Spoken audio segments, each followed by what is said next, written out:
দর্শক, আজকের ভিডিওতে আমি আপনাদেরকে একদমই ব্যতিক্রম একটা পাহাড়ি দুর্গম রাস্তা দেখাবো, যে রাস্তার সৌন্দর্য বা পরিবেশ দেখলে যে কেউ অবাক হয়ে যাবে। একটু ভালোভাবে লক্ষ্য করে দেখুন।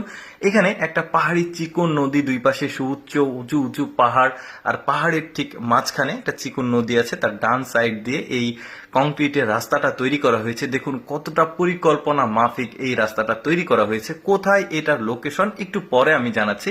তার আগে এই রাস্তার সৌন্দর্যটা আপনারা একটু উপভোগ করতে থাকুন। দেখুন পাহাড়ে কিন্তু প্রচুর পরিমাণে গাছগাছালি, সম্ভবত গ্রীষ্মের সময় এটা, যে কারণে সবুজ পাতাগুলো দেখা যাচ্ছে।